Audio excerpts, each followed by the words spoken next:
Hello dear students of Saraswati English Academy Bhadrajun. Good morning dear students. Suprabhatam. Dear students, I hope all students enjoy watching the video. मुझे आशा है कि video के through बच्चे बहुत लिखते होंगे और पढ़ते होंगे, सुनते होंगे और काम जो है डेली अपना कॉपी में करते होंगे, क्योंकि हमारे विद्यार्थी सरस्वती इंग्लिश एकेडमी के बहुत अच्छे हैं, वो कार्य को व्यवस्थित ढंग से करते हैं। ओके, तो बच्चों अब हम क्या पढ़ेंगे? वर्ण। क्या पढ़ेंगे? वर्ण। बच्चों, प्रत्येक भाषा में कुछ निश्चित वर्ण होते हैं। किसी भाषा को सीखने के लिए सबसे पहले उसके ध्वनि समूह को सीखना पड़ता है। यही ध्वनियाँ वर्ण या अक्षर कहते हैं। वर्ण और अक्षर किसको कहते हैं? ध्वनि समूह को वर्ण या अक्षर कहते हैं। वर्ण भाषा की सबसे छोटी इकाई होती है। भाषा की सबसे छोटी इकाई कौन होता है बच्चों? वर्ण। भाषा की सबसे छोटी इकाई वर्ण होता है। भाषा की सबसे छोटी इकाई वर्ण, जिसे और छोटा नहीं किया जा सकता है। वर्ण से भी और छोटा कुछ नहीं होता है। जैसे सूरज, तो सू में पहले श, फिर इसमें मिला उ, सू, र प्लस र, ज प्लस ज, इसमें 6 ध्वनियाँ। सूरज, सूरज में कितनी ध्वनियाँ हैं? 6। सू, स में फिर उ मिला तो सू हो गया। र में अ, र, ज प्लस ज, सूरज, 6 ध्वनियाँ। ओके, तोता, त प्लस ओ, तो, त प्लस आ, ता, तोता, 4 ध्वनियाँ। सेब, स प्लस ए, से, ब प्लस अ, ब, सेब, इसमें भी 4 ध्वनियाँ हैं। 6 ध्वनियाँ किस किस में? ग प्लस उ, गु, हण प्लस ईड़ी, य प्लस आ, या, गुड़िया। ये हमारा सूरज है। बताओ बच्चों, सूरज कौन सी दिशा से उदय होता है? बताओ बताओ, सूरज कौन सी दिशा से निकलता है? पूर्व से। कौन सी? पूर्व से। और अस्त कौन सी दिशा में होता है?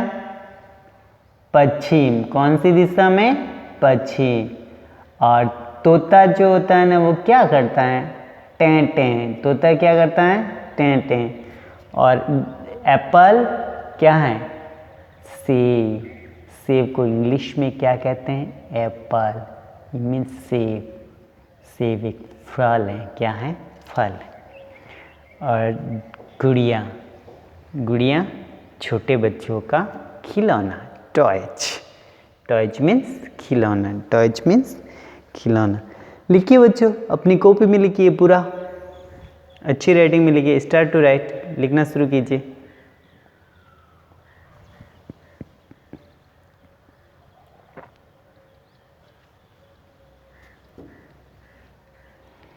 श प्लस उ, र प्लस अ, ज प्लस अ, इस प्रकार से सूरज लिखिए। फिर तोता भी लिखिए, त प्लस ओ, त प्लस आ बराबर तोता। इसमें 4 ध्वनियाँ हैं। और स प्लस ए, ब प्लस अ, से, इसमें 4 ध्वनियाँ। और गुड़िया के अंदर 6 ध्वनियाँ। ये आपको अपनी कॉपी में बनाना डियर स्टूडेंट्स। अच्छी तरह से बनाएं अपनी कॉपी में।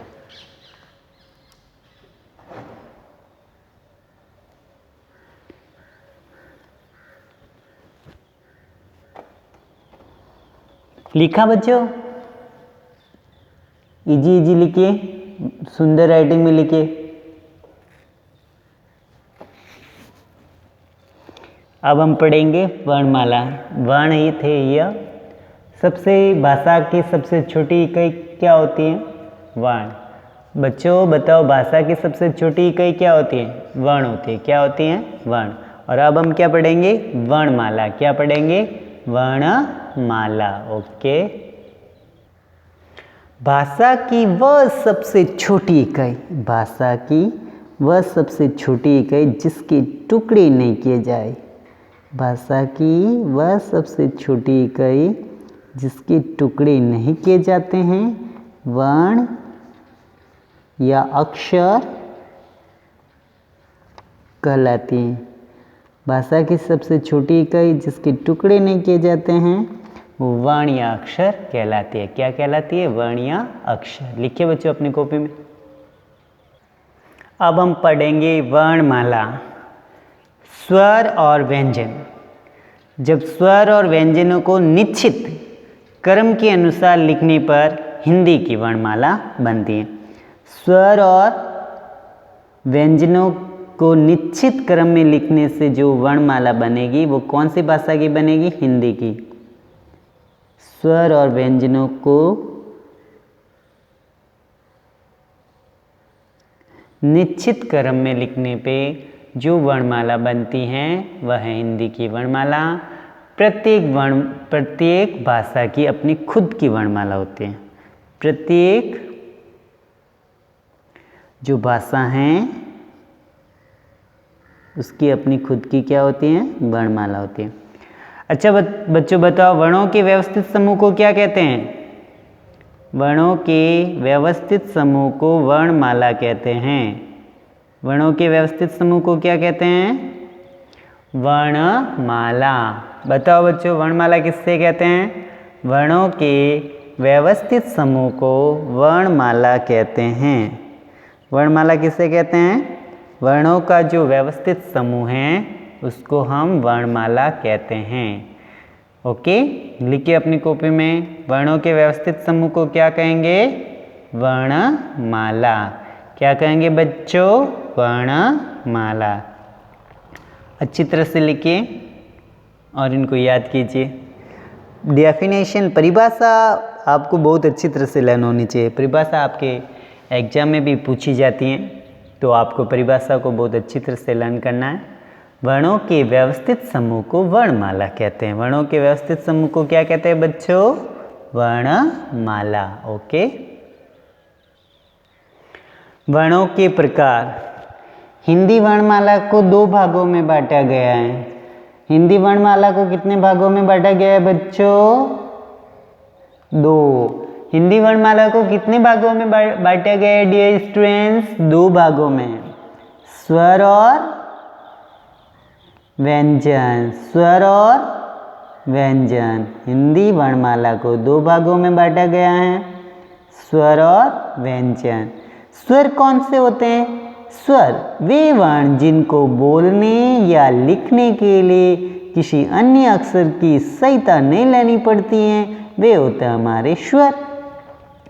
वे वर्ण जिनको बोलने अथवा लिखने के लिए किसी अन्य वर्ण या अक्षर की सहायता नहीं लेनी पड़ती है, उनको हम स्वर कहते हैं। उनको हम क्या कहते हैं बच्चों?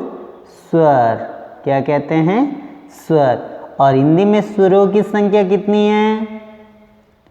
11। हिंदी में स्वरों की संख्या कितनी है बच्चों? 11। 11। हिंदी में कितने स्वर होते हैं? 11। कितने होते हैं? 11। अ, आ, ई, उ, ऊ, री, ए, आई, ओ और औ।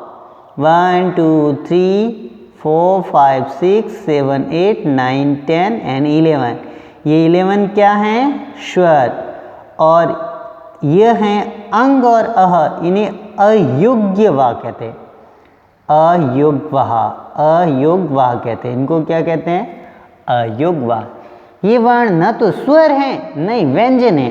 अंग और अह जो है ना बच्चों, ये न तो स्वर हैं और न ही व्यंजन है। इन्हें अयोग्यवाह कहेंगे। इनको क्या कहेंगे? अयोग्यवाह। जैसे अंग और अह। अंग और अह क्या हैं? अयोग्यवाह, क्योंकि ये न तो स्वर हैं न ही व्यंजन है। अनुस्वार। अंग वर्ण को अनुस्वार कहते हैं। अंग को क्या कहते हैं? अनुस्वार। अनुस्वार का उच्चारण नाक से करते हैं। अंग, अंग। अनुस्वार का उच्चारण किससे करेंगे? नाक से। नाक से बोला जाता है, अंग को नाक से बोला जाएगा। आइए अनुस्वार वाले कुछ शब्द पढ़े,